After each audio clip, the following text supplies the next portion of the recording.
The average public anyways, I don't think probably understands what this means for like thousands and thousands of poker players, you know? This was my livelihood and it wasn't just a game, you know? Like, it seems like it's just a bad dream that I'll wake up from. There's just a lot of people in a panic. There's some people on the poker forums and stuff who had like 95% of their net worth like wrapped up in these online sites. And right now it's in limbo. Like, we're all hoping that we're gonna get our money back and we'd like to be optimistic, but really, we don't know, you know?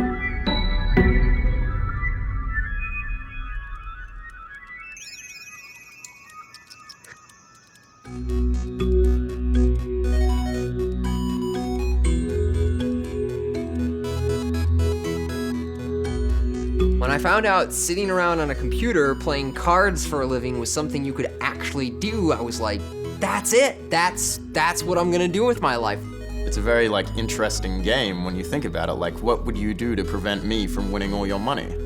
I never in a million years would have ever expected to grow up and be a professional online poker player. I would have said it was more likely that I would grow up to be an astronaut. I think poker teaches you to evaluate on the fly. It's always up in the air. You can't say for sure. It's ephemeral and you can't grasp it. You're almost outside yourself a bit in a good way when you're just making these complex decisions within the structure of this game. You're head to head with your opponent and it's whose mental brain power is gonna outwit the other one. You're kind of trying to get into their head and read their mind. And the better you can do that, the better at it you're gonna be. You try and make the best decision you can and leave everything else up to fate or destiny or whatever you want to call it. And so every day has a little bit of mystery going into it. I play poker because I love poker, because I'm good at poker. I worked my way up through the bottom and I'm really proud of where I have ended up. Poker's definitely given me the opportunity to live life outside of the conventional system. It's given me the opportunity to allow myself to be happy. Everything that I have in my life is the result of my first $75 deposit in an online poker site. Poker is not just a game, it's so wrapped up in every other aspect of my life that it's kind of become a part of my identity.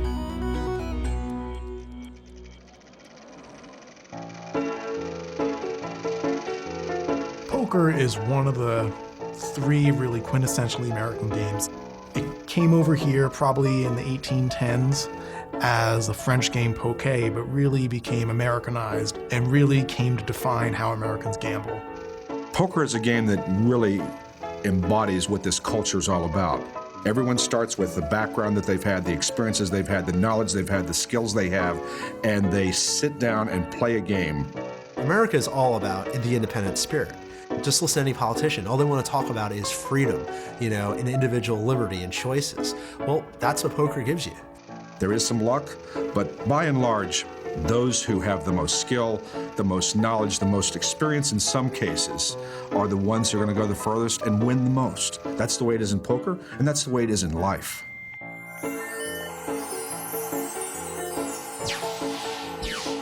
A lot of people thought that people wouldn't be willing to play poker online because players had no way of knowing whether there was collusion going on or whether any of it was real, and they said, well, why would people do that?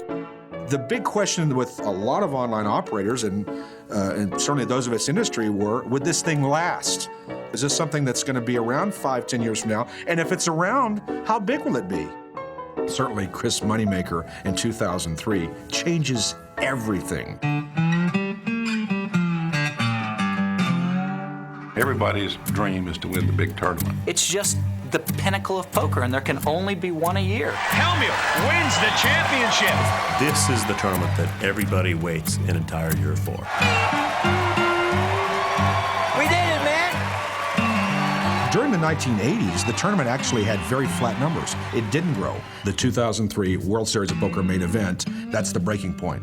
The list of entrants, 839 players long, the most ever here at Binion's, and they have actually had to employ a downstairs poker room to hold the overflow. They had tables that were actually half inside Binion's and half outside on Fremont Street. There was just so many people there. And it was like, oh my, where did everyone come from? This huge increase of players was primarily a result of the explosion of online satellites. One more man I have to mention before we get underway at our featured table. His name is Chris Moneymaker. He won his way into this tournament by winning a $40 entry fee internet tournament. He was an amateur. He was an accountant by trade and played poker recreationally. Just a regular guy, an accountant for a restaurant chain, here with the big boys. That was the appeal for spectators at home, because we could relate to a guy like Chris Moneymaker. Chris Moneymaker knocks another big player out of the tournament. He's the guy that you work with. He's your next door neighbor. He's your cousin. He's your brother. Guys, the game's on now. You ready to have some fun? You ready to have some fun?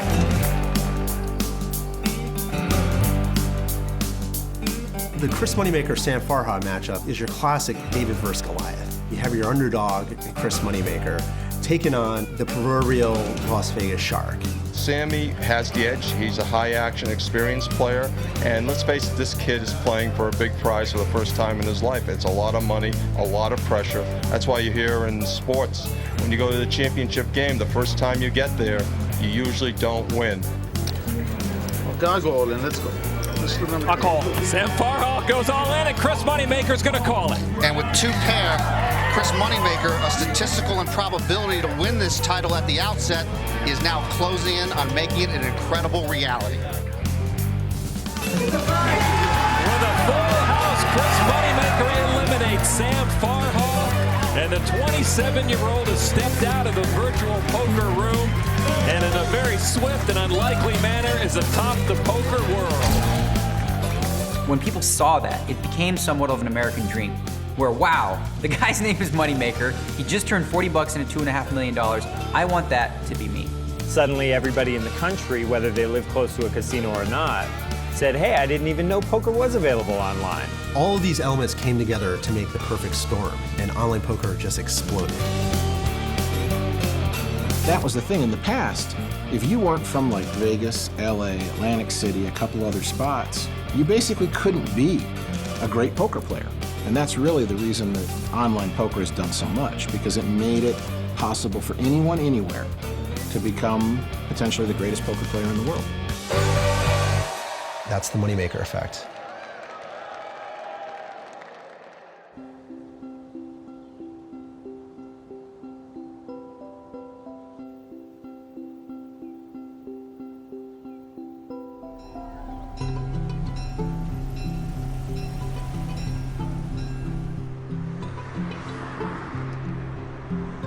New Ulm's a town of about 13,000 people in southern Minnesota. It's a pretty traditional, conservative town. It is definitely not common to be a professional poker player in New Ulm. As far as I know, I'm the only one. I discovered poker through my husband, Corey. Him and his buddies were always playing in college. And at first I didn't want to learn at all because I don't like learning new games. But eventually I joined in and I just kind of had a natural talent for the game and I just started winning all the time. She just got good at it. It was pretty quick that she was certainly elevated to the top of our friendly little game that wasn't very competitive. But I thought it was just one of these fad things, kids go through. But at that time that she was still in college. And then all of a sudden, I find after the fact that, she took a few semesters off to gamble. I specifically remember Corey and I having a conversation, and we were really excited because we were thinking that it was maybe a possibility that I could make $100 extra a month. And we were just talking about what an impact that would have on our life. I was really surprised when she got her laptop out here one day and she was playing and she had 4 different games going at the same time. And then I think I realized that, wow, she's got something going on here. I never in a million years imagined that it would continue to go and progress to where it has now.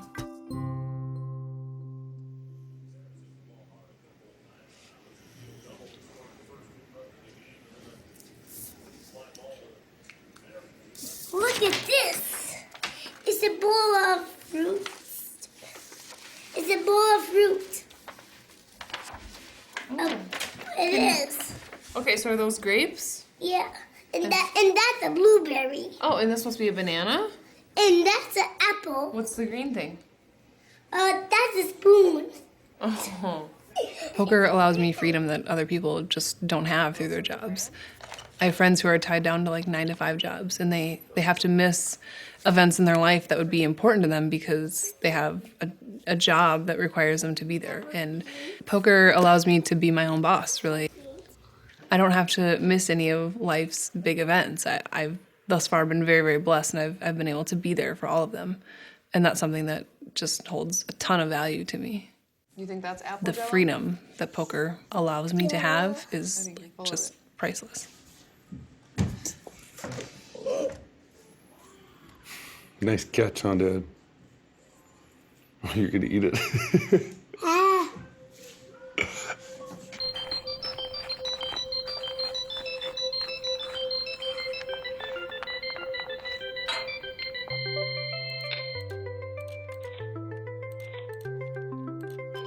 I've always pretty much had some game that I'm playing. Before I started playing poker, my main obsession was StarCraft. StarCraft is really, really fun. I'm from Australia, so I remember waking up at like 4 in the morning and play US players on dial-up, which was pretty frustrating because everyone had broadband. But I noticed in the StarCraft community there was kind of a lot of chatter about online poker, and a lot of the better players at StarCraft were kind of fooling around, or it seemed like they were fooling around with poker. Someone like Intelliman or like Elky, they were kind of playing the highest games on PokerStars, which seemed ridiculous because they had kind of just jumped into this with a year of experience. So that kind of led me to initially playing poker. At first, it felt kind of boring and slow. You know, you get dealt hands. It's not like a real-time strategy game where you're like, but once those kind of aesthetics fade away and you start dealing with the human element, then the kind of richness of the game becomes apparent. It's a kind of tricky process learning something that you really have no idea about with no kind of support group helping you learn. You're just kind of like swimming into the tide, hoping that you'll get to some island eventually and just kind of having the faith that you will. So in my second year of university, poker started to take over, and at some point something had to give. One day I guess I just woke up and it was the university.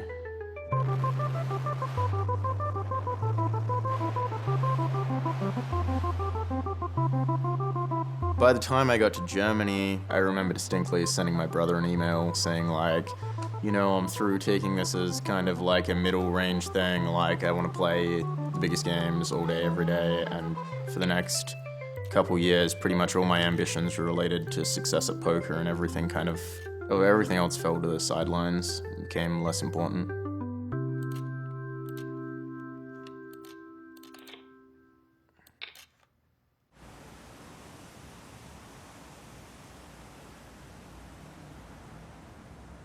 I never mind bringing the jacket in just a dash in the back to give it sort of more of that Yeah, V shape. we definitely have to clean up the back a little. We're gonna raise collar here, and we're gonna take it in just a tad, just to give you more of a silhouette. Are you rotating in the back? Sure. Okay. Throughout high school, I was definitely attracted to the Bond or GQ lifestyle that I had seen in so many magazines and movies, and I wanted to grow up and live that lifestyle, to be able to travel the world, you know, be dressed to the nines at all time, be able to pick up girls with ease, have a bunch of really cool friends who would connect me to stuff going on, you know, in whatever city I was visiting. So that was always that was the dream for me. Instead of owning a bunch of things, it was having a bunch of experiences. This is amazing, man. With the brown shoes, I love it. Can you go ahead and mark them, Alex? When I was 19, I won a package on Party Poker while playing in my dorm that gave me an entry and trip and hotel to a tournament down in Australia. Oh, there we go. So I went down there for 10 days, made some money in the tournaments, fell in love with the place, decided I would go back for study abroad, so 6 months later I moved back there. I would say it was probably the happiest period of my life. It was just, you know, online poker every day, hanging out with friends every evening, taking days off to go golfing or play tennis or go drinking with my friends. So I just kind of had like a very happy, balanced life where I was able to do a little of everything that I wanted. All right, that's suit number 1. Let's go for suit number 2. And it was my intention to stay down there, but unfortunately I was not able to acquire permanent residency So I needed a new place to live in the US on very short notice, which is why I now live in a pool house in my friend's backyard. Hey guys, what's up? How you doing? Come on in. Come on in. I'm living here in Las Vegas in the home of my friend Andrew Lucky Chewy Lichtenberger. He bought this house after he had a really good 2009 World Series of Poker, and I moved into the pool house in spring 2010. This is Dan Smith, aka What up? What's happening? And Mike Mad Dog Watson. Give him a bark. I'm kind of living in a sort of frat house scenario of poker players. There's not really any rules to the house. It's just a bunch of young dudes living together, but you know, this time they actually have some money. I love living here. If I had to leave Melbourne for somewhere, I'm glad it was a nice house in Las Vegas with all my buddies who are better at poker than I am. What are we at? You're up 100. I'm up. Because I won the first game, and then you won 2 in a row. Yes. So then what am I up? I've been betting $100, so you are up 100 on me. I'm up 100, okay. I'm willing with all my mind. Okay, Yoda. The biggest difference that the money online poker provided me in life was a real direction for what I wanted to do in my life. I was a theater major in college, and I didn't really care about it, and I didn't want to do it, and I knew that I wanted something that allowed me a large degree of autonomy, but would hopefully make me a fairly wealthy guy, and that was exactly online poker.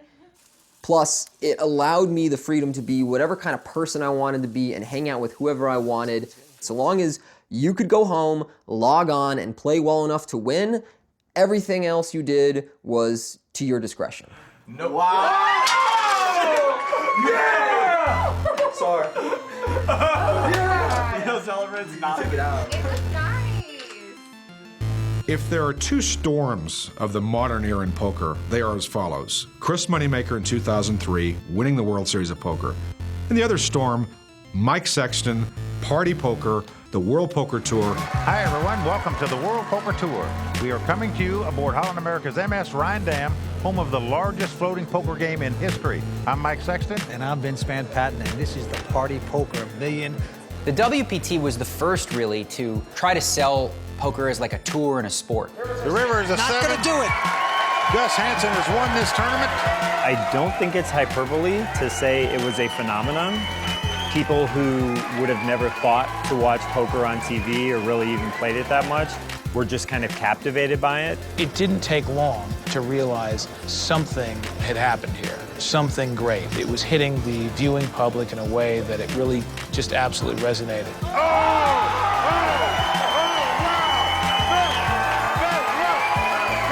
No one had ever seen anything like it. You go turn on every single week on Wednesday nights, watch this tournament, watching all these exciting people, and all of a sudden, there's a commercial break. Hey, wait a minute, that's the host. That's Mike Sexton. He was telling us about the hand, and now he's like, what's that thing called? Party what? Party poker? What's that? Let me check that out. The Party Poker ads made sure that when people opened their first online poker account, it was going to be with Party Poker. So the site didn't just grow, it exploded. Within 30 days, we multiplied our business by 10. We never looked back, became the largest site in the world because of television.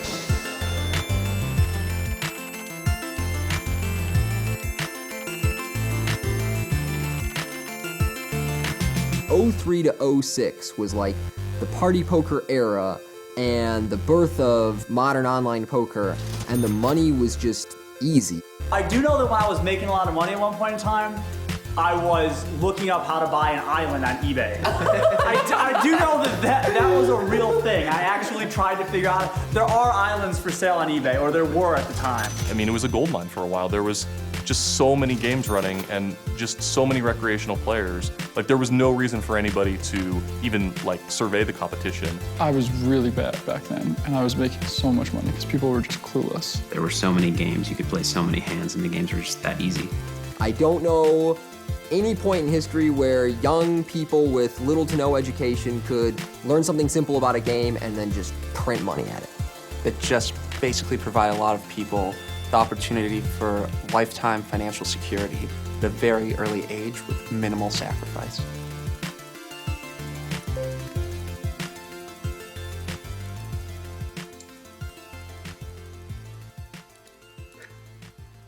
It was such a relief when I started making good money in poker. I remember when I first started making a lot of money and I was living on my own in college, I had the most well-stocked kitchen and pantry you would ever find in your entire life, because when I was growing up, getting groceries was like a huge treat, and having the cupboards full was something that happened at my friend's house. It didn't happen at my house. So that was like kind of a signal of like my financial success, was that I always just had a ton of food in the house. And going grocery shopping it's still really exciting to me. Well, we had a situation where both kids, we had both of them at that time, and we didn't have gas. They shut our gas off. So we're borrowing space heaters so we could get it warm enough for the kids in the house. So yeah, it was bad. It was stressful as a kid knowing that your parents are worried about money. I always felt like a sense of guilt if I needed something, because I felt like it was just going to be an added burden. It was definitely a way of growing up that I always knew I didn't want my kids to ever have to feel like that. Well, Danny's obviously been doing so well at poker that she's buying Lori a horse that she's always wanted. She's always wanted a horse all her life. She really set me up good, because we went to look at this horse, or actually I went to watch her ride, and one of the stable people asked me if I liked horses, and I said, oh yeah, I love horses. I'd have 20 of them if I could. And Danny said, well, how about just one, Mom? And that's how she told me she was buying me a horse. It was really sweet. It was really sweet. So it took me a while to figure out she wasn't pulling my leg, because she's good at that. Is it okay? My mom's just kind of had some rough breaks in life. She's just kind of had some struggles that she's worked hard to get through. She's an amazing woman, and she deserves the best. So giving her a horse is just something that it would mean a lot to her, and it would mean a lot to me.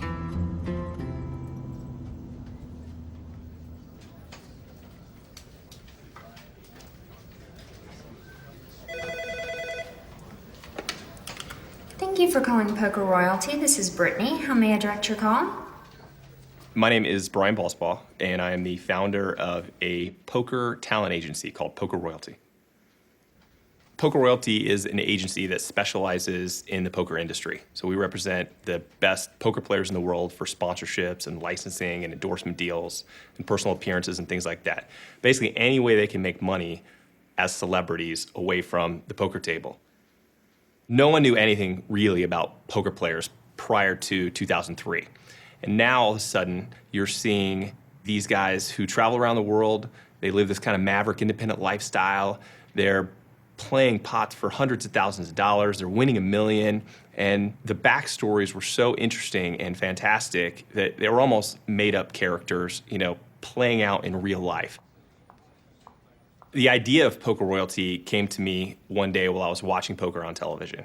I was watching ESPN, and I saw 6 guys around a poker table, and the camera couldn't go anywhere but their hats, their shirts. None of them had logos on, and I knew that, time on ESPN was valuable. I didn't know who would sponsor them or what the logos could or should be, but I knew that there was valuable inventory there that was not being utilized. And this is where I got lucky, and all poker players got lucky, because the online poker sites filled the void. They became the primary sponsors, the big sponsors, the companies that were funding poker and funding it at an unbelievable rate. My baseline was kind of the PGA Tour. If a guy goes through PGA Tour qualifying school, gets his card, he should expect somewhere between $150,000 and $200,000 a year, to wear a logo.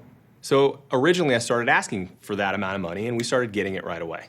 So I started asking for a little bit more money, a little bit more money, and a little bit more money. And before you knew it, we're doing 7-figure sponsorship deals, which blow away the numbers that I was doing in the PGA Tour.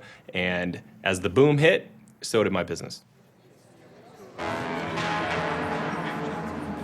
Welcome back to the World Poker Tour. And don't change that dial, folks. We are... The WPT came on when I was a senior in high school, and the moment I found it, That's what I did with my Wednesday nights. It was on for 2 hours from like 8 to 10, I think, and that's where I was every Wednesday from 8 to 10. It was just a great introduction to poker. They explained how the game was played. They tried to set up the personalities of the game. And I looked up to all these guys I saw on television and thought they just had the most glamorous, interesting lifestyle, and that if you met them, they would be the most fascinating, charming, hilarious guy possible. And that was what I aspired to and looked up to. I was such a blatant fanboy during that era that I was looking for any way to get involved, just anything to get in contact with poker and be part of that world.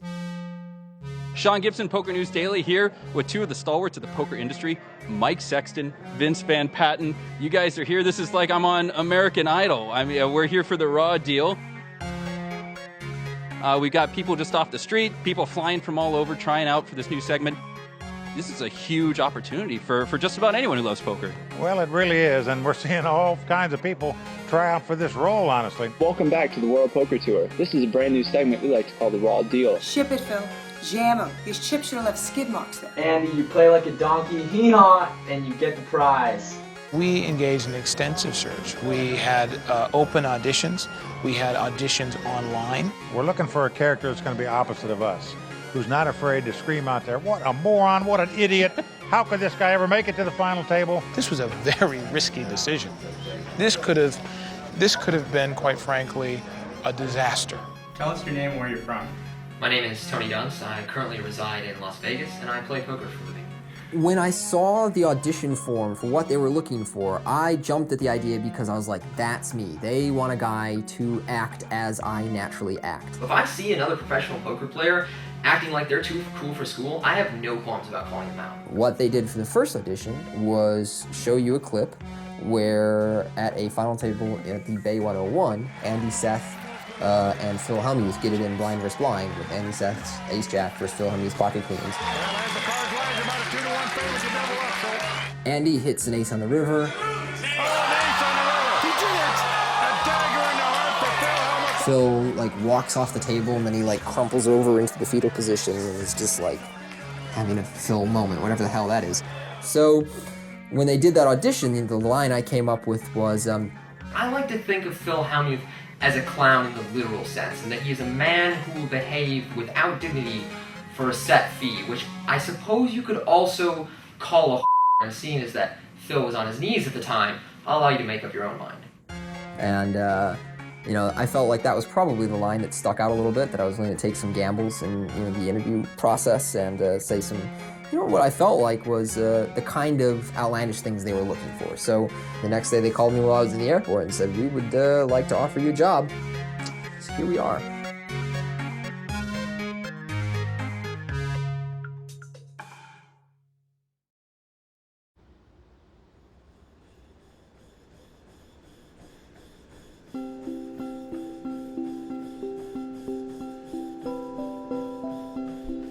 I would say my poker dream is to, someday obtain like a sponsorship. It would be nice to have a means to make some income without physically sitting at the table and playing poker. And I just think it'd be cool. It's just kind of like, it's the kid that grows up and wants to be in the NBA. It would be cool to have a team to identify with that. That's just something that I think it would just be a neat experience and something that I'd be really proud of. The best way to get sponsored really is to win a big tournament and get some media coverage that way. And this year I've decided to play more tournaments in the hopes of getting closer to that sponsorship goal. The idea that, Danny might be traveling around more and, attempting to get sponsorship and to be a personality in poker, I think is great. All right, I'm gonna be up in a second. The security that being sponsored would bring, I think is pretty valuable. Folks, it's tough to make these WPT final tables. Phil Ivey has done it 8 times, more than any other player in the world. I call. Oh boy! And he makes a call, and Phil Ivey has done it. It is over. Phil Ivey is our champion. I think Full Tilt Poker would be the best site to be sponsored by. I feel kind of loyal because it's just where I've played most of my career. And I think it'd be cool to kind of be on the same team, be sponsored by the same site as, Phil Ivey.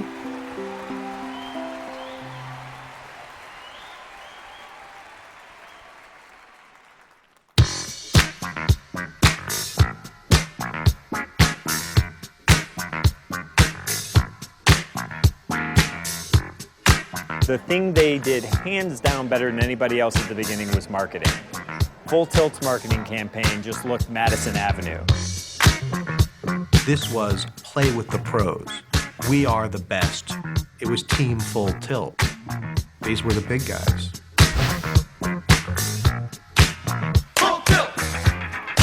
Full Tilt Poker was essentially founded by Howard Lederer and Chris Jesus Ferguson. Jesus was the world champion and won the World Series of main event. Howard Lederer was a bracelet winner. You know, these aren't easy to win. Howard Lederer. You know, they were players. Like, everyone knew who they were. They were definitely the cool kids in school. I mean, they built a team of players that everyone wanted to know about and play against and be like. What, you think because you dress like me, you could play like me? When Full Tilt started, they definitely recognized that Ivy was a real star. Ladies and gentlemen, Phil Ivey. He might not have been #1, but he quickly became the #1 player in the world. I'm joined by a man who only needs one name, Ivy. The bigger Phil Ivey got, the bigger Full Tilt Poker got. I feel very flattered when people say that I'm the best player. These celebrities weren't just endorsing Full Tilt, you know, they're part owners. So if you wanted to play on a site, you felt it was safe because this is where the pros are playing. To learn, chat, and play with the pros, go where they live. FullTiltPoker.com. They were massively successful, and I know that they believed in their business model. Ray Vitar, the CEO of FullTiltPoker.net. On behalf of FullTiltPoker.net, I'd like to present this first place check. Oh no one knew who Ray was before he got into poker. He was just a day trader living in LA, and he just happened to be sharing the same space as Chris Ferguson. Full Tilt Poker was owned and operated by professional poker players who didn't necessarily have business experience. From 10 feet away, I can throw a playing card through a carrot. But, once again, they were making money.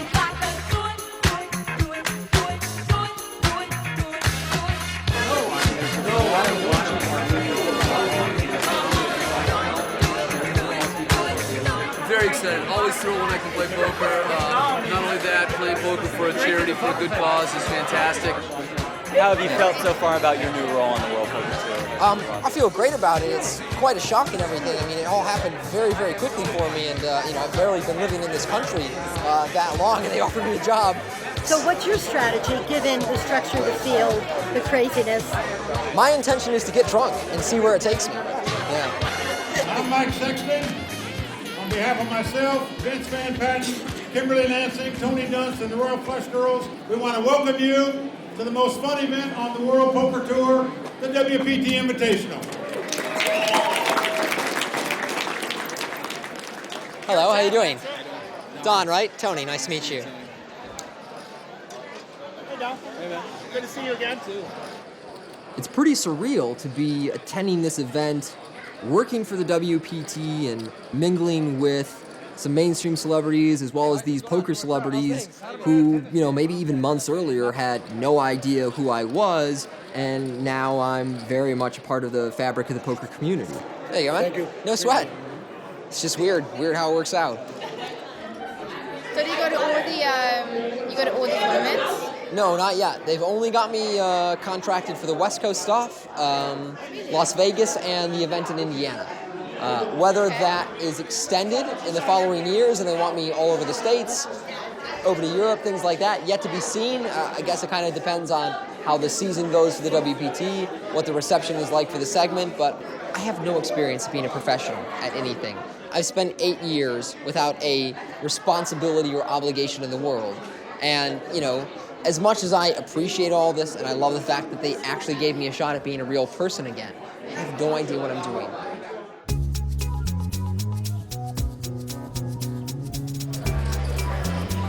The tournament starts in 10 minutes.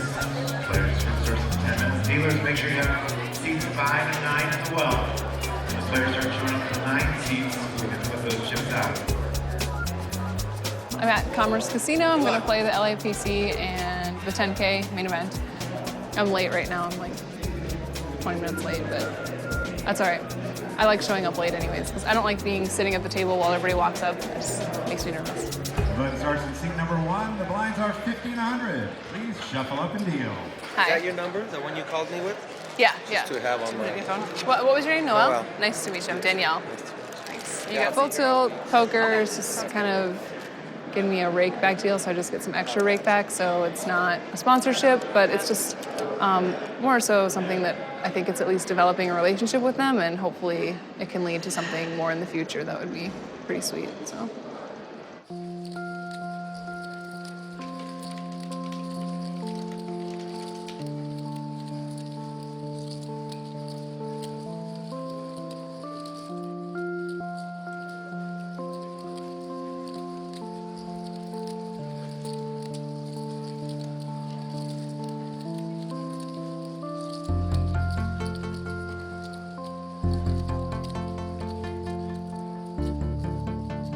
My whole poker career, I've pretty much always been in school.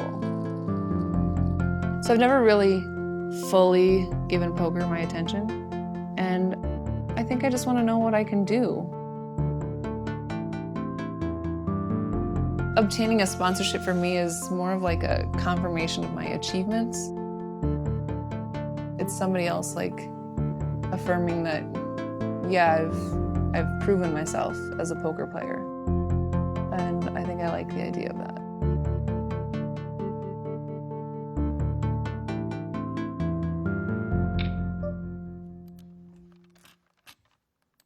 I've never really been interested in the sponsorship of poker or the celebrity of poker. I mean, for me, it's all about the game. A lot of people ask me, like, you know, oh, online poker, that's not real poker. Like, how can you, like, understand what someone's doing if you can't see them? And the example I always give is that, like, if the 6 best poker players were playing live poker with each other, I mean, these guys don't have poker face. Well, they've all got a really good poker face. They're not giving away tells physically, or not many. So, I mean, if these guys were playing, would they just be flipping coins with each other? Of course not. They're playing some game. So, I mean, that's exactly what online poker is. It's just like 6 guys with really good poker faces playing poker together. It used to be that poker was something that people played in person, over the table. There was no record of what happened. You only got to play 20 or 30 hands an hour. It was a very slow-moving game. It was very hard to get an idea of who was winning and who was losing and what was working and what wasn't. Before online poker, everyone was terrible at the game. It's such a complex game, and you know, they were playing tic-tac-toe when they were trying to play chess. Nowadays, with online poker, people have so many software programs. You can calculate the odds of any situation you want. You can draw complex trees saying, you know, if this guy does this on the flop and this guy does this on certain turn cards, what's the equity when this river card comes? Because people were able to play so many hands of online poker in a short period of time, all of a sudden people were able to access pieces of statistical information that they never had seen before. You know, people were able to say, like, you know, how did I fare with pocket aces over the last 20,000 hands? Like, 20,000 hands is probably more hands than most live poker players have played in their lifetime. And that's a bit of an exaggeration, but you know, 20,000 hands is a lot of hands. And so now all of a sudden it was like we can prove things statistically that anybody that understands basic math can understand. The internet really created an exponential increase in skill. Not only were you able to get so many hands faster, you know, you don't need a dealer, you can play 10 tables at a time, so maybe you're getting 20 times as many hands. But also it created a web, a sharing network, where people were just able to feed ideas off of each other and learn so quickly. I think what people haven't realized yet, though, is poker's still in its infancy, and I really believe over the next 10 years, we'll feel the same way about ourselves as we do about the live players 10 years ago. The players 10 years from now are just going to be so much better than us. In any given hand of poker, there's just a huge amount of different things that flutter through your mind. It's a game that not only has this kind of technique element, like, you know, the math and the strategy of the game, like any game, like chess or something. There's also like a massive human element, which is equally complex. At the end of the day, like, every player plays differently, and you really have to understand what someone else is thinking about.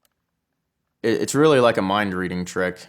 And the cards are kind of like clues as to what the person is thinking about during a hand. And the better you can kind of read the cards, the more you can pull off the, like, gypsy mind-reading trick. I mean, that's what it really comes down to.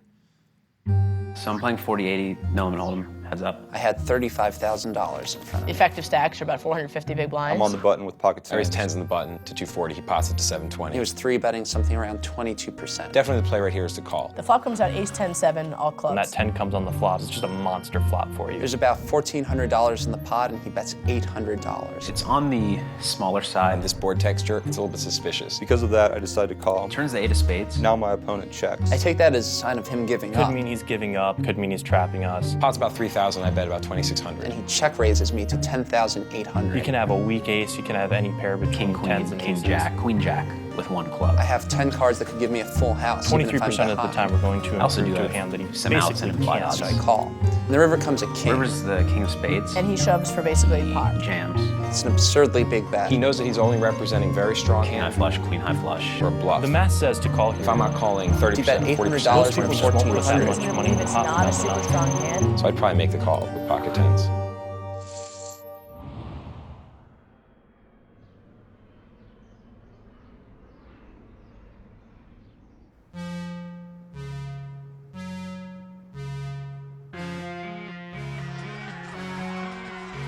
Today we're at the Commerce working on raw deal segments.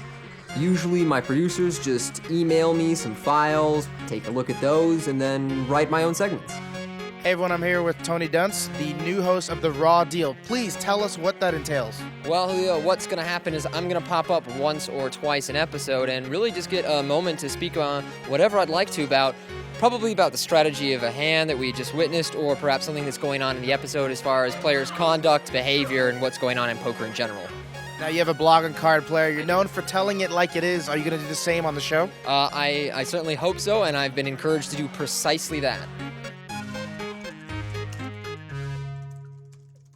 This segment will be one of the first times in televised poker that the public gets to see the perspective of the young online generation.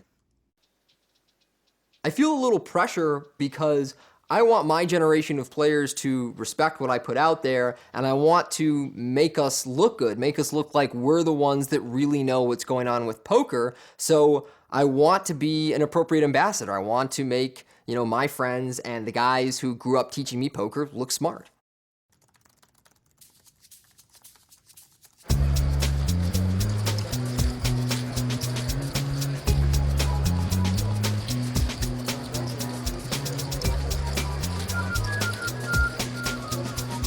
Right now, I'm just getting a lot of really good cards. I think my table thinks that I'm really crazy aggressive, and actually I've just had legitimately good hands. So if I could just keep picking up pocket kings, that'd be nice.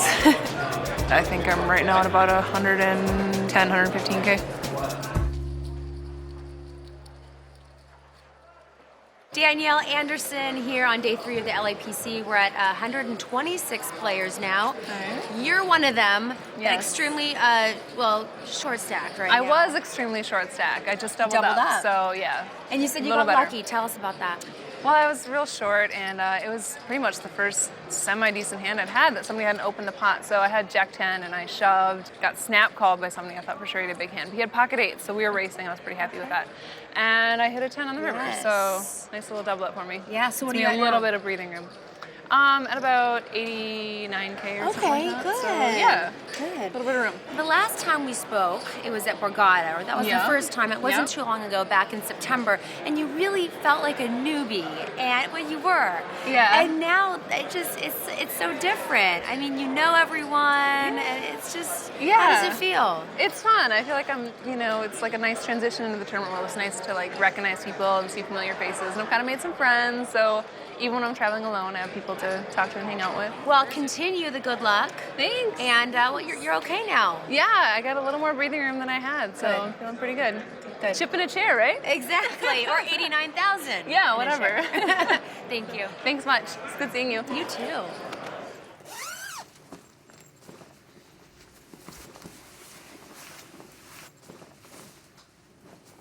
Coming back from this world where you have no responsibilities, no obligations, no timetables or deadlines or anything like that, and then trying to plug you back in where you've got all these people relying on you being prompt and punctual, the difficult part has been the responsibility. I fucked up an interview yesterday where I missed it. My flight was delayed. I forgot to message my correspondent at the WPT and inform him of this. Then the people who were doing the interview tried to call me while I was just about to take off, and it was a disaster, and I felt like a total asshole. It turned out that I had gone 6 days without emailing my correspondent at the WPT. I had no idea. I feel like a dick about it, but I just had no idea that 6 days had passed. They just seemed to click away. I don't want to be a bad employee, and I don't have this attitude I don't have to do this shit, I don't want to do these things. I want to do them, but I'm definitely concerned that 6 years of habit are going to be very hard to break, and I'm going to continue making those kind of mistakes, even though I do not intend to.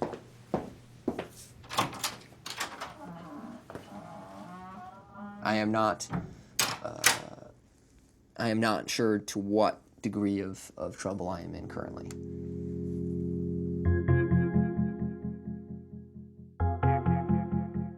My position is tenuous and temporary, and if they decide that I'm not what they're looking for, or the segments didn't turn out that well, or I'm a hassle to deal with, they can just cut me.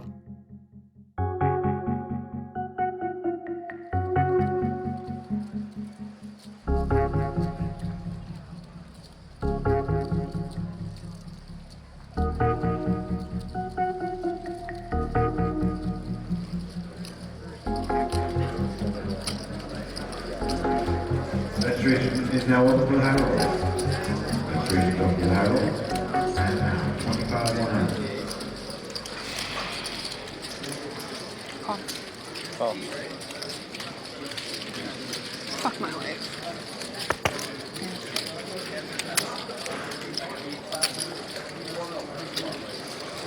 I'm so pissed right now. I knew that guy was bluffing, and I was letting him bluff. I had pocket jacks on the sideboard.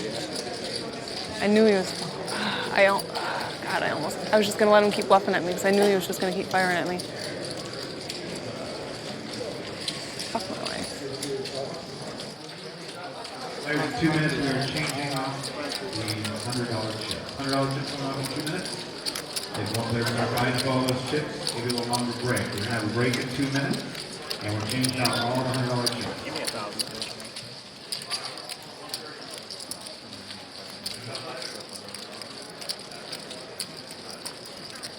You gotta do better than the last one. Look. Oh.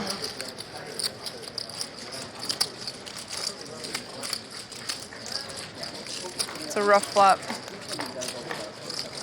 Thank you guys. Thank you. Nice playing with you guys. Jay? No, it's all good. What can you do? I think I should have called. What's that? Keep it if you need it. I'll be all right. I got stuff in my hotel room, yeah. Oh, if I'd known that, I would have called the last hand. Yep. See you later, boss. I'm out. Bought in for $10,000, played for 3 days, and I go home empty-handed, so. It's dejecting, it's not fun. Of course you want to make it, but, I kind of know some of the WPT staff, and I've gotten to know some of the regular players, and so yeah, I think every tournament that I'm at helps me get me closer to that, goal of the sponsorship.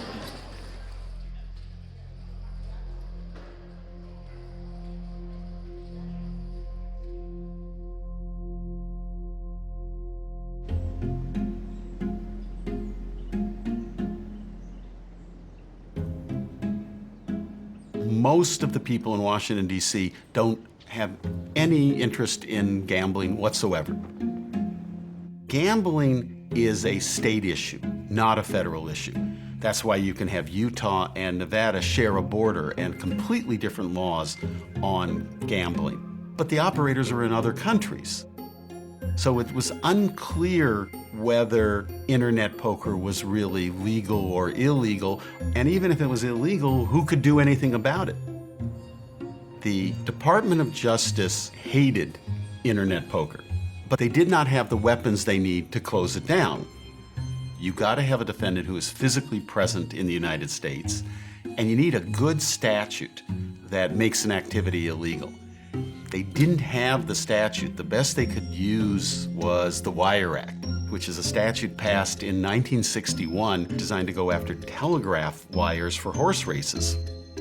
It's kind of like using stone tools to do brain surgery. It might work, but it's extremely messy. So they want a bill passed that will clearly state that the Wire Act covers internet poker. And year after year, Republicans in the House of Representatives keep introducing bills to try to make internet gambling expressly illegal. This is a scourge on our society. And they would pass one house and not another, or they'd pass out of committees but not pass the House. What we had in 2006 was the majority leader of the U.S. Senate is Bill Frist, Republican from Tennessee. He's the one who pushed through the only bill that ever passed, the Unlawful Internet Gambling Enforcement Act. And how this happened is really an incredible story, and really an affront to democracy. How y'all doing? Say hello. Good to see you. Yes, indeed. The speculation is that Bill Frist wanted to try to make a presidential run, and that this was a way of trying to shore up his evangelical base. Are we going to lead or are we going to follow? And the Republicans, as we all know, have a clear-cut vision of where we're going to take this country. And he didn't care about internet gambling either. But Jim Leach, who's a very powerful Republican from Iowa, does care. He wants to outlaw internet gambling. Internet gambling is crack cocaine for gamblers. You just click the mouse and lose your house. Iowa, of course, is the state with the first presidential primaries. So Bill Frist figures, well, a good way to win over Jim Leach and establish his bona fide credentials with the extreme right wing is to outlaw internet gambling. As it is now, this industry threatens to undermine the quality of life of millions of Americans by bringing an addictive behavior right into our living rooms. But they couldn't get enough votes for Congress to pass a bill that would pass both houses. Nobody cared about the issue. Bill Frist saw an opportunity by attaching it to a must-pass piece of legislation, the Safe Port Act. No one in their right mind was going to vote against the Ports Act, which is essentially a national security policy. The Safe Port Act had passed both the House of Representatives and the Senate. They go to conference committee at like 1 o'clock in the morning on Saturday. It was at that point that at the behest of Senator Frist, the language for the UIGEA was then inserted into the conference report. No hearings, no discussion, no chance to even read the bill. It was essentially thrust down and, to a certain extent, hidden by those who passed the law. The Safe Port Act will make this nation more prepared, more prosperous, and more secure. There's comments from members of the Senate and House of Representatives say this is not the way laws are supposed to be made. What does banning internet gaming have to do with port security? What kind of social, cultural authoritarianism are we advocating here? This section was added to the bill in an attempt to fire up the far-right anti-gaming elements in time for this year's election. The Republicans simply rammed it through, and they said, you don't like it, then vote against the Safe Port Act, and we will campaign against you that you're in favor of terrorism. It's that kind of process that was engaged in that really upset a lot of people. The Senate changes, the people who serve in this body change, but what doesn't change is that every one of us who serves believes deeply in the genius of the American democracy. Mr. President, I yield the floor.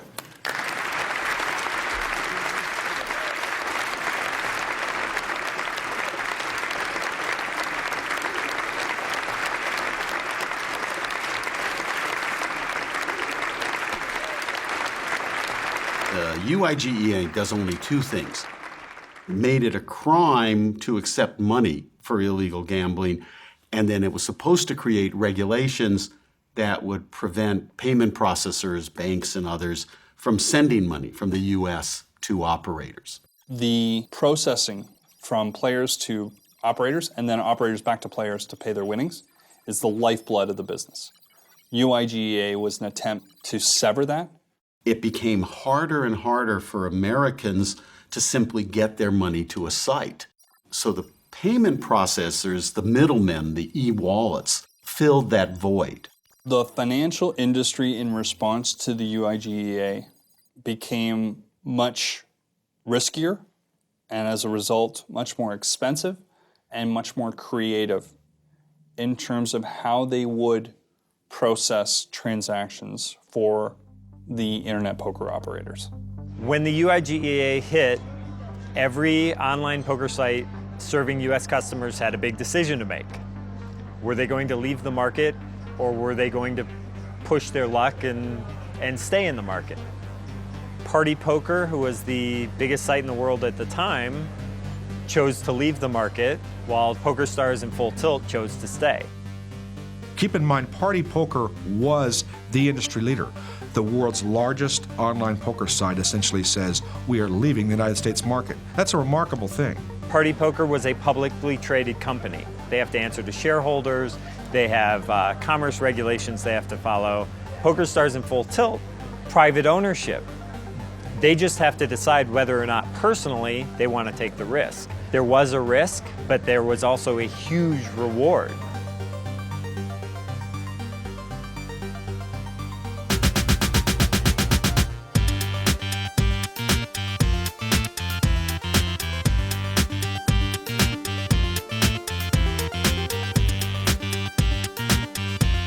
Once Party Poker left the market, it became a wide open race between PokerStars and Full Tilt. Every year that passed after the UIGEA, they got a little more bold. I'm all in. PokerStars and Full Tilt aggressively went after television shows. Full Tilt created Poker After Dark, PokerStars had the big game, and the two were constantly battling for online poker supremacy. These are the top two teams, and it's inevitable that one wants to up the other. We're very proud today to announce Tom Dwan as the newest member of Team Full Tilt. They paid me $11 billion. And I was like, holding out for $12 billion, but all I got was $11. There was definitely like discussion, what's the better site? But I think that in a sense helped both. Kind of like the Coke-Pepsi situation where they became the two that elevated each other. The parade doesn't stop. The players continue to play. The money keeps rolling in. And whatever Party Poker was making in 2004 and 5, it's tripled, doubled, quadrupled, whatever. By 2011, PokerStars is by far the world's largest poker room, operating in hundreds of different countries all over the world. PokerStars aggressively went after the international market. Spill mot Mats på världens största pokersida, pokerstars.com. So they're branching out all over the world, whereas Full Tilt decided, hey, we're just going to focus on the American market. It's a king! The success of PokerStars after their global marketing showed that online poker could be bigger than anyone expected. We thought it was big with Party Poker, and PokerStars took it to a new level. We are the world champion right here.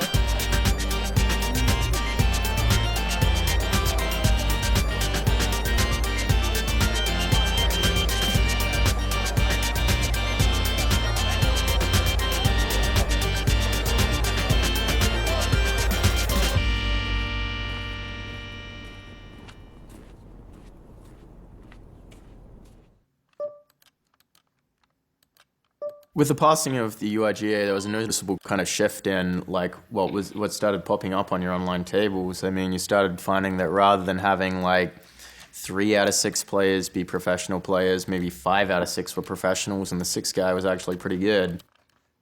I guess it became more defined how good you could actually be. Like, it wasn't just like good, average, bad. It was like good, better. Really, really good. You know, it got a bit more specific as to how good really good players were. For a while online, there was definitely this online culture of people kind of testing their mettle against each other that almost came to the like point of hilariousness where everyone would play anyone at any moment. Like, oh, I've made a fair bit of money playing poker. Let's see how good I actually am at it, even if it costs me a bit of money to find out.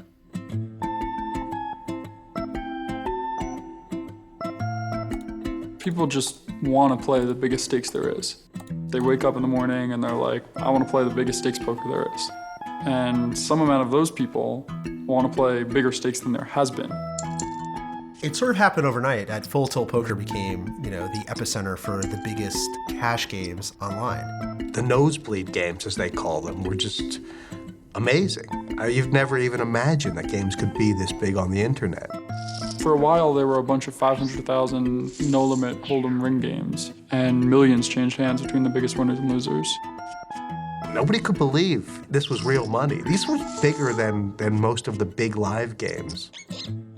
The most I've ever won in a session was 1.6 something million.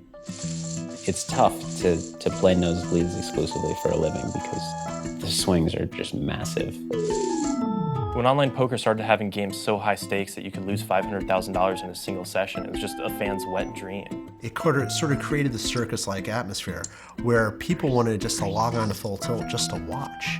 I think it makes sense. You know, they have right at their computer the ability to watch, you know, $200,000 pots that are real. I've played my fair share of nosebleed stakes. I guess the highest I've really played a lot of mileage at is 100, 200. Strangely enough, it didn't actually really feel that weird to start playing these stakes. I guess after playing for sort of 5 years at the time, your desensitivity to swings and money had, like, or at least mine, had become so kind of strong that once you started playing and winning and losing like $200,000 in a day, it just kind of felt like natural, which is why, I guess as an observer, even one that plays poker, watching people play higher than that seems insane, like winning and losing $1 million, but I guess they just had that same feeling on a scale above me, for better or worse. As much as I love being a poker player, I think it's one of the most emotionally challenging professions I can think of.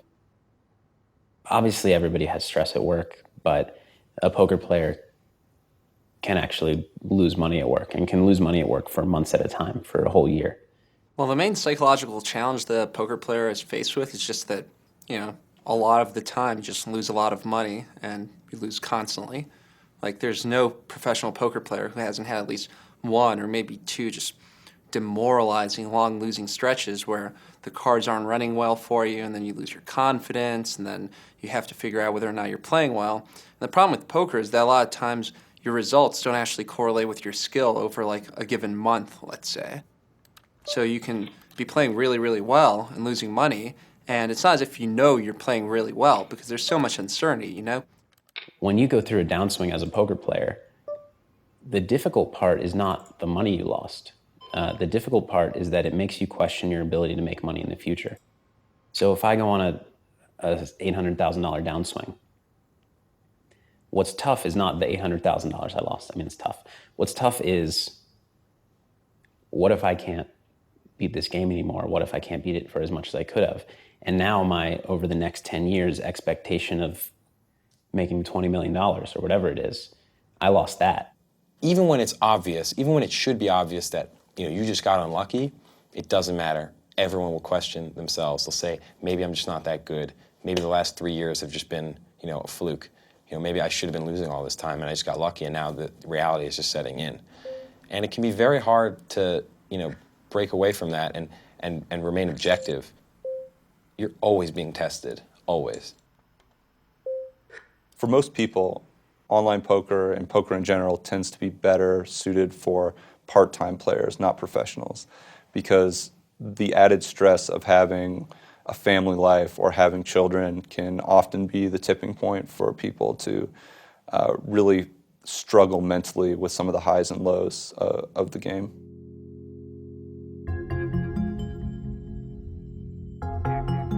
Right before UIGEA, I was on a really big downswing in poker, and I was kind of at like an all-time low. I hated playing. I hated every single time I sat down at that computer to put in a session, there was a possibility that things were just gonna go terrible and that I was gonna end up feeling like I wanted to curl up into a ball and die. At that point, my thought was that it wasn't worth all the emotion that was going on. You know, it was like poker almost controlled who she was kind of at that time. You know, if it was a good day in poker, you know, it was a good day at our house. If it was a bad day at poker, you know, it was a bad day at our house. I would say at that point I was like bordering on depression, just with every single losing session, every single loss, every single bad beat, every single downswing. It stuck with me, and I couldn't go about my daily activities without it like hanging over my head and just bringing me down. I was heavy into gambling. I can give you a story. After work one day, and I didn't make much money back then. Neither one of us did really. And I stopped at a bar with my sister, and I cashed my check. I'd spent all of that in pull tabs, and then turned around and borrowed my sister's check. So both checks are just about gone. But the people there knew me well enough, they let me buy the box out, and I lost about $100. Well, I felt like I just won because at least I had enough to pay my sister back and still have come home to Lori with money. Otherwise, 2 paychecks would have been gone. Seeing what he went through with his problem gambling definitely made me more aware of my own habits with poker. I kind of worried a little bit about, like, maybe I genetically have that in me and I just haven't, given it the opportunity to escape, kind of. So when she said she was going to professional gambling, it scared the hell out of me. Because I know what we could have had in life and we didn't get in life because of me.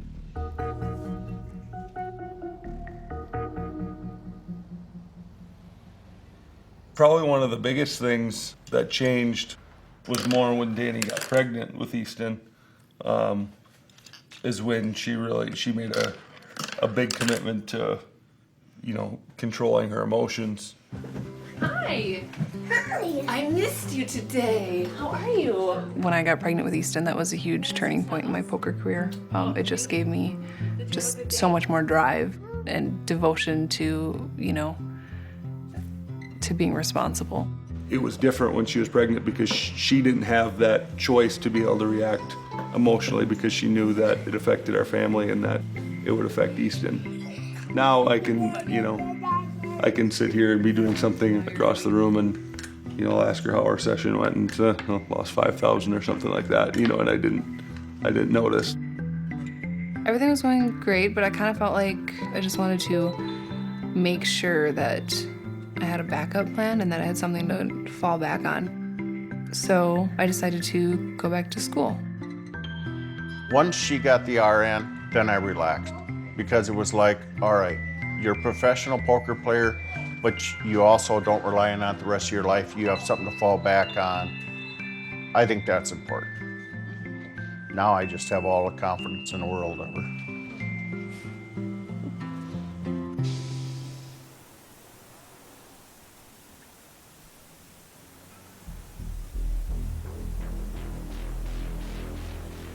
All right, Jeremy, you can either hang out and watch the tournament or you can pay me back. Well, when can you pay me back if I lend you?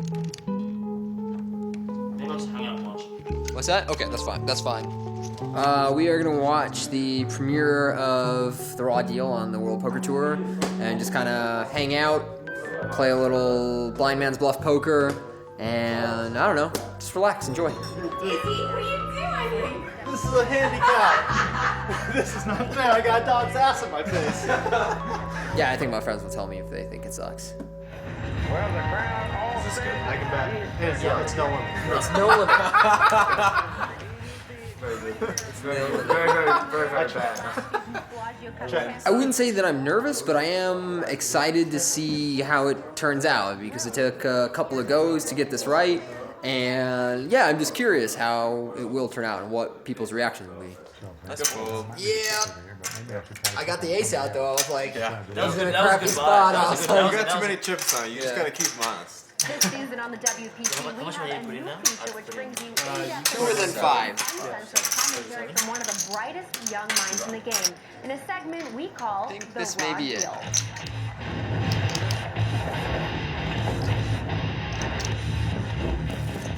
Hi, I'm Tony Doe, known online as Bond 18. Let's take a closer look at that last hand. There's a Look at that handsome gentleman. on Carrot simply because he has the balls to try and bluff Phil Ivey. However, the river bluff is a clear mistake, and here's why. First is the sign price at nearly 4-1 to make a call with anything in his range that has showdown value. Second, I think John is failing to think about... Poker has not just provided a few things to my life, it has given me my life. Call a small flop bet with a wide range of hands One day I was on my couch watching this show, and these people who back then I all thought were superstars of poker and amazing at the game and, you know, personalities I would never have a chance to meet. And now I'm the guy who crafts petty insults at them. And it's so absurd.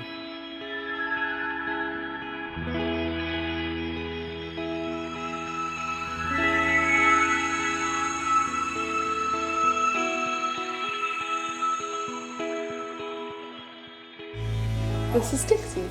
Dixie. Hi, baby. Hi. Hello, sweetheart. How are you? Yeah? What do you think? Hmm?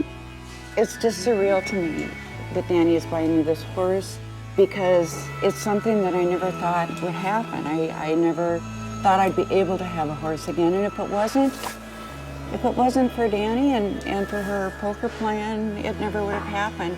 What do you think? Do we look like? Huh? I think my mom already loves the horse. I'm guessing we're gonna leave having purchased a new horse. I'm pretty excited for her to have a horse to just, I don't know, make her happy.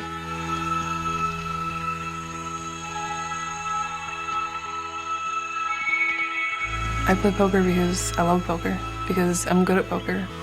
I worked my way up through like the bottom, and I'm really proud of where I have ended up.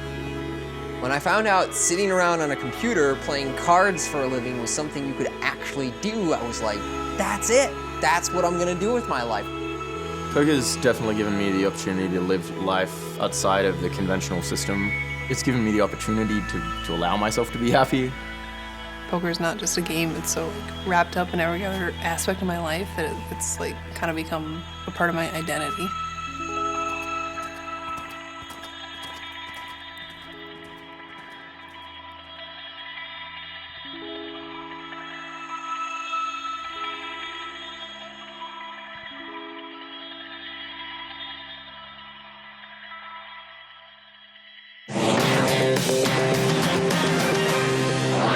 It's a multi-billion-dollar industry with millions of participants, and on Friday, it was shut down by federal agents. The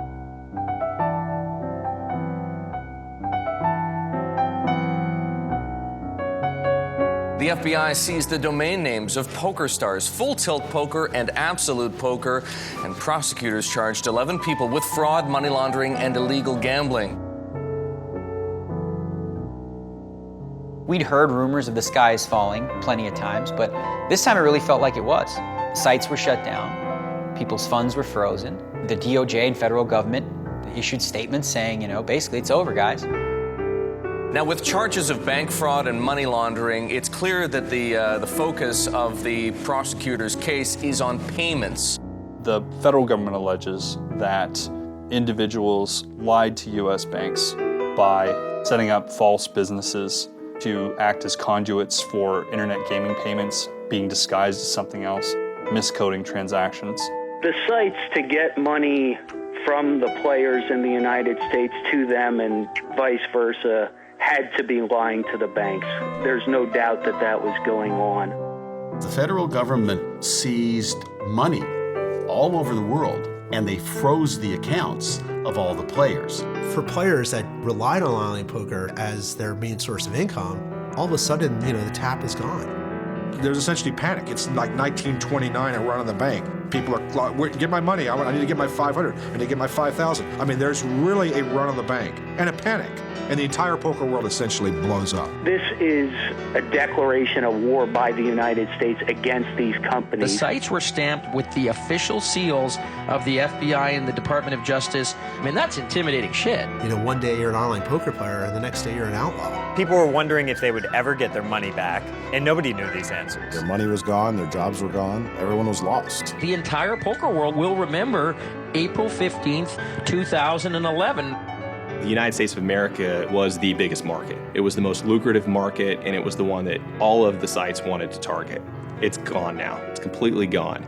And all the money that they were spending, in my estimation, $300 to $400 million a year in order to get new American customers is gone. It was a huge blow to the online poker community when they realized, okay, this is legitimately the end of online poker as we know it. Because there were no sites ready to step in. There was no next step? I would advise everyone not to wait it out in any way. I think online poker is gone from America probably forever.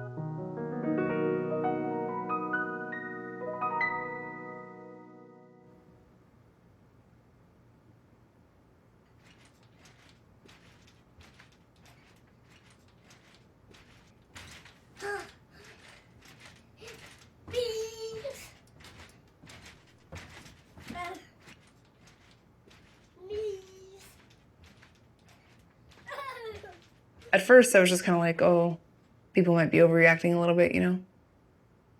And then as I read more and as I realized that they were like arresting these people and some very like reputable people in the poker world were saying that, you know, this is like the apocalypse of poker. Like this is it. Like as of right now, I don't have a job and I have, you know, a decent amount of my personal assets are online right now, and I don't know what the state is of that. I don't know if I'll get that back or not. So I just kind of panicked, and I called my mom and was kind of trying to tell her what was going on, and I just started bawling, and then I kind of sat here and just all day was kind of glued to the computer reading updates, and I cried like a little girl.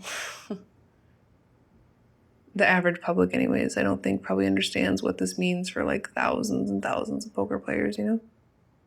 There's some people on the poker forums and stuff who had like 95% of their net worth like wrapped up in these online sites. And right now it's in limbo. Like we're all hoping that we're gonna get our money back and we'd like to be optimistic, but really we don't know, you know?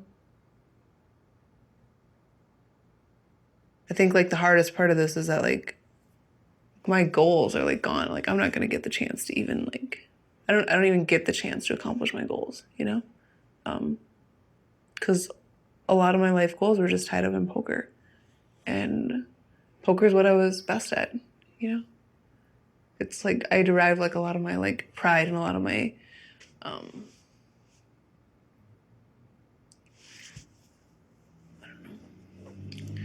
I guess some like confidence just from poker because I was good at something. And so it's just really hard to think that like I'm not even gonna get the chance, you know?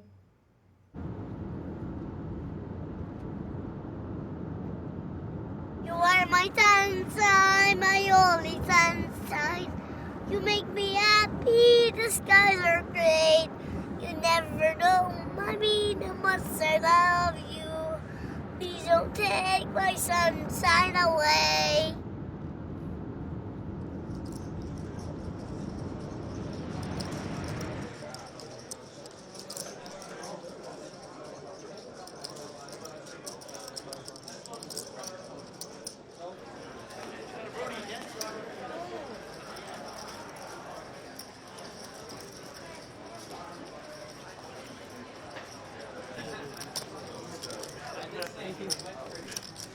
I would describe the mood in the poker community post-Black Friday as a combination of panic, outrage, and befuddlement. You've got a bunch of people who probably anticipated that they were going to have an income for a long time. Not only did they have their funds frozen, but anything they were planning on doing with like future money yet to be generated, that's all gone. Then you've got the people who had jobs within the industry that were principally funded by the sites. They're fucked. You've got people in my position who thought they had money, but now aren't really sure if they have money and might get taxed on money that's essentially been made imaginary to them, but is not imaginary to the IRS. And that's really fucked up, to think that your government's gonna both take away your source of income, but then tax you on the income that you sort of kind of made by means they essentially deemed illegal. It's like, I mean, what do you say to that?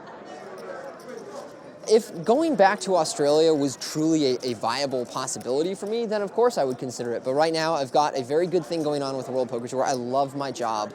But if that didn't exist, I probably would be looking for some way out of this country. Be it Europe, Australia, New Zealand, something to get out from under this bullshit.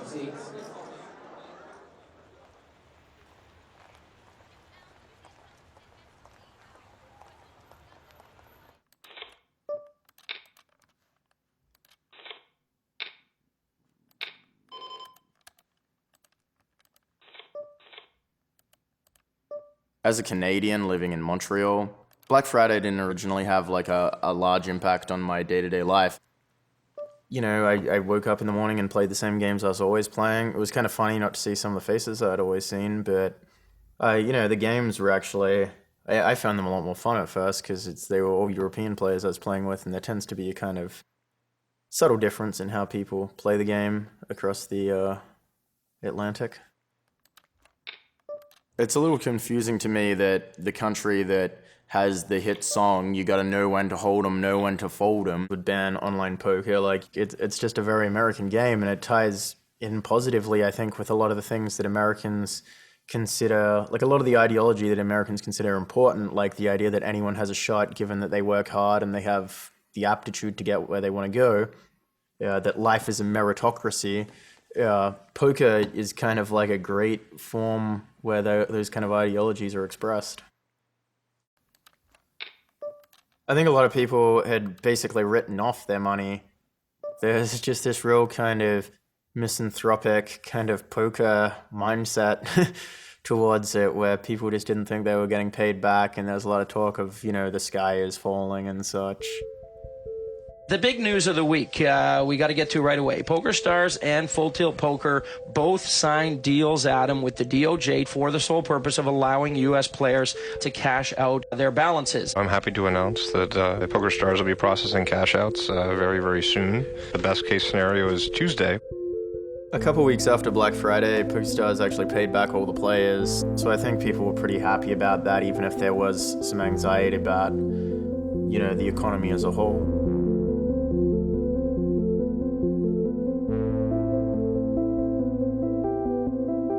There's definitely a sort of trend of anxiety running through the poker community right now about what Full Tilt's planning to do. I mean, they haven't released any statements, they haven't released any player funds. Where is the money, Full Tilt? Where is it? I fully expected Full Tilt to have paid out by now. As much as it's shocking at this point that they haven't paid out, can you imagine a scenario where they don't? At this point, I'd say the chances of getting paid back seem pretty high, just because, you know, Full Tilt's revenues are kind of not hidden. I have a fair amount of money on there that I'd kind of like to get back.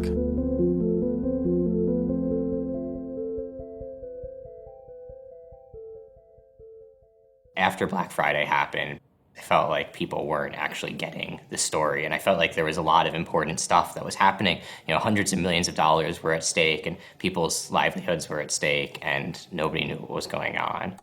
So I started an independent poker news site to do that right, and it turned out to be a real trip, a lot different than I expected. Really all anyone cared about for the 9 or so months that Subject Poker existed was Full Tilt, and that's really all we cared about too. Everything else was just tangential. I joked about being a spy constantly. Like, we were talking to a lot of anonymous sources, and, you know, we were looking through corporate documents that we weren't supposed to have, and we were getting all this insider information, we were breaking all these stories, and it just got really, really intense. Because Full Tilt had $300 million of players' money locked up, and that's a really big deal. And it was just sort of perpetually sinking in how big of a deal that was.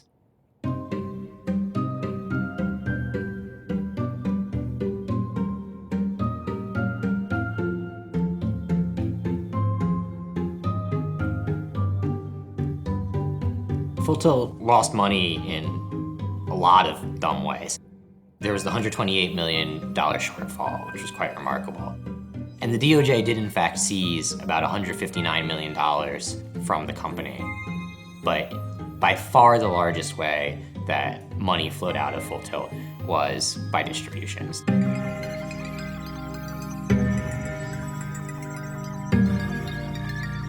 They gave themselves massive distributions. They paid themselves $10 million a month. Maybe at the peak of their profitability, which was probably all the way back in 2007, they were making that much. But they were a losing company in 2010, early 2011, and they were still paying themselves $10 million a month. In addition to that, they also hired a huge stable of sponsored players. A lot of them were paid $100,000 a year, and some of them were paid, $500,000, $1 million a year, just to wear this little piece of felt. They paid their gambling partners and their friends enormous amounts of money. And when players are sending emails into support and saying, hey, how do you keep player funds? They always got the same answer. Player funds are safe and secure, we keep them segregated. And that was just a blatant lie. At some point, they stopped splitting up player funds from their operational expenses. They started to simply spend money, have their marketing budget, pay their own salaries, pay their own dividends from players' funds. Howard Lederer, Ray Vitar, those guys said specifically, tell players that funds are segregated. But funds were not. The pool that they were meant to be holding for players, that they said they were holding for players, that money's gone. As an owner of Full Tilt Poker, I took and I take full responsibility for what happened. And what happened wasn't right, and it caused a lot of pain, a lot of suffering, and in some cases just inconvenience for 3 million customers. And that wasn't right. For that, I'm truly sorry.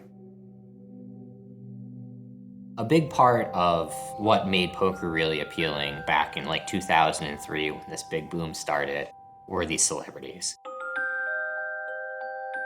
These celebrities had this awesome appeal of being sort of old school gamblers and sort of having all the color and sort of almost cowboyishness that goes with that. Also, the appeal of being sort of remarkably honorable, the sort of honorable gambler. Even though it's sort of obvious in hindsight, here are these guys who had these pasts that were sort of very shady coming in and holding hundreds of millions of dollars for us. From an outside perspective, that sounds like a really sketchy situation, but when you're actually in it, when we were actually in it, we were really fooled.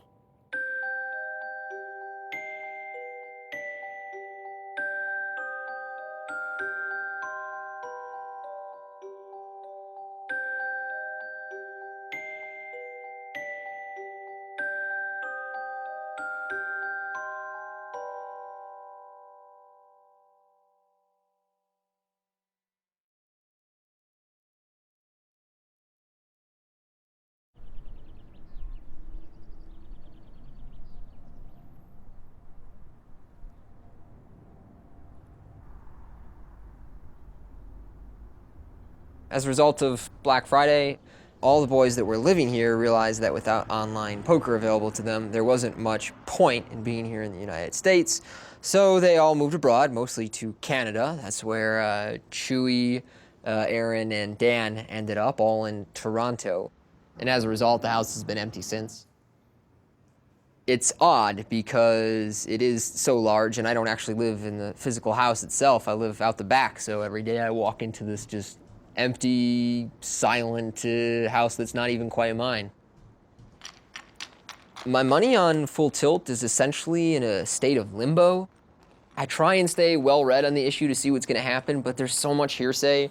It still now is just so hard to believe that something that had been around for almost a decade and it had, to our knowledge, no financial trouble suddenly imploded overnight. I've heard more stories than I can count about people who have what would essentially be life-changing money locked up in their Full Tilt account. A lot of people just kept most of what they had on whatever site they played the most at. So there are people with 5 or 6 figures that would, completely make or break their life. And then there are some guys who were high-stakes cash players or who had a huge tournament score, who had 7 figures locked up on there. So it's been really bad for some people. So during the period in which the house has been empty, mostly been occupying myself reading. Do that in here. For a long time, I had 2 piles, the must-read pile and the have-read pile. Usually I just grab something off the must-read pile, post up on my couch, and with the highlighter, sit there for hours on end. After Black Friday, I realized I was going to have to stay in the United States because of my job with the WPT. So I started working on my first original book. I wouldn't necessarily call this book a memoir, but it is a pretty clear look of what it's like to play online poker or poker for a living as a young adult. And a lot of the things I was able to do over the course of my life and then write upon in this book are a result of the freedom and resources that playing poker for a living allowed me.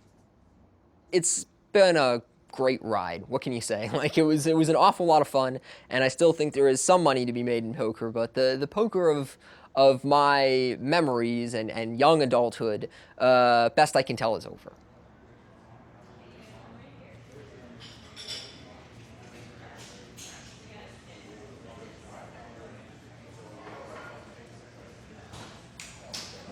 Here we go, guys. Let me grab you some more iced tea here. Anything else I can get for you right away? Okay, enjoy. Since Black Friday, I started working at Rounders, which is like a bar and grill restaurant. Been working there for a couple months now. Can I get you something to drink? I will have water. What would you like? Do you want... Full Tilt Poker hasn't released any money to U.S. players. And unfortunately, I had about 95% of my funds in Full Tilt.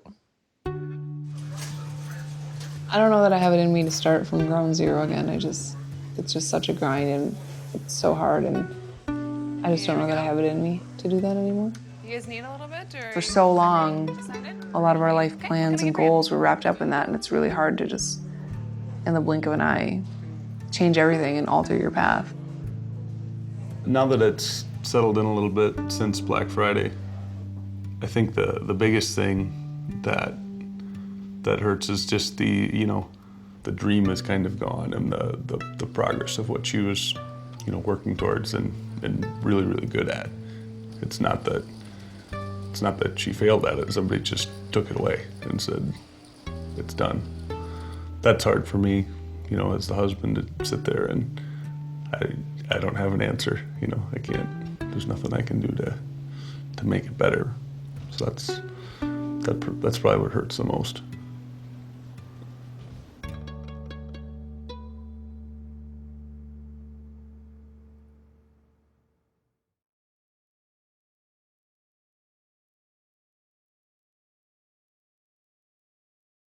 All right, 3, 2, 1. Welcome to the 2+2 PokerCast for the week of July 31st, 2012. Mike Johnson here, along with Adam Schwartz. It is a great day for online poker players. It is, Mike. Who says there's no fairy tale endings in real life?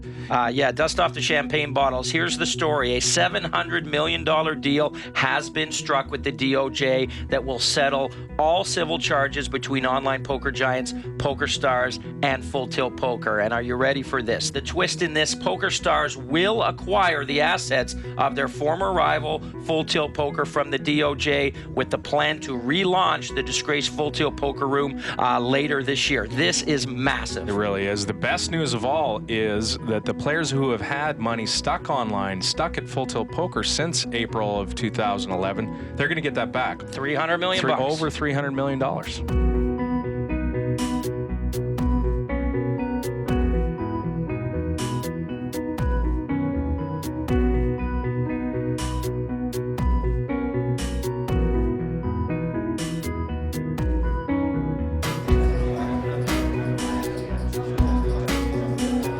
The Raw deal was well received in Season 9. They brought me back for Season 10, and now we're at the point of negotiating for the future. I'm surprised, but I actually like having a job, and, it doesn't require me to do anything that's unnatural.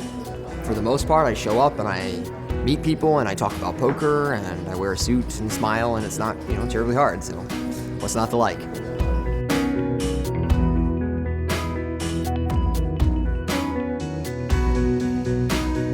At the moment, I'm playing in a band called Alexei Martov. It's kind of like a blues, psychedelic rock three-piece that I sing, play guitar, play piano in. In the future with poker, I definitely plan to keep playing. I love the game. It's really given me the opportunity to kind of sit down, decide what I want, and then formulate a plan to achieve that. It's just at this point, I think that music is going to be the major priority that I work on.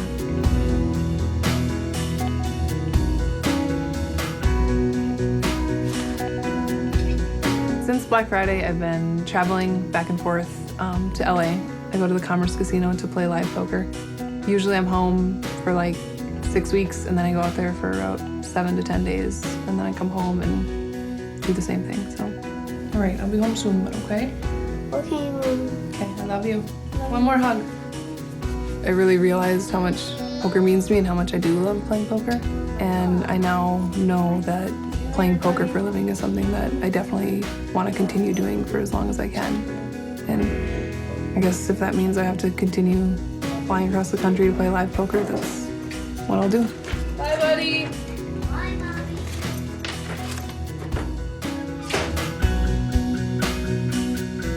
I think online poker is in a short-term dark period here in America, but at the end of the day, the economics are just too obvious. Nobody's going to sit back and let these sites in Europe or in other parts of the world make billions of dollars a year when they know that it would be equally as popular here in America.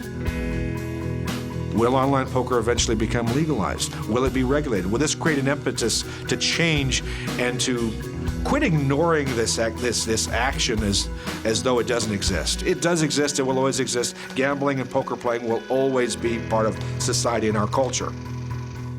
Poker has a future. Online poker has a future. Does it have anything to do with what came before? Probably not. It's going to look different, and it always does. 20 years ago, nobody ever would have thought you'd have people playing poker online, period. So I think it's going to be very surprising the way it develops. I mean, the game's going to be big, the game's going to grow, but what it looks like, who's playing it, who's winning, who's losing, all that's a mystery, which is what poker is. It's a mystery. You pick up your cards, you bet your chips, and you don't really know what's going to happen until the final card is dealt. The final card hasn't been dealt. In fact, we haven't even seen the flop yet.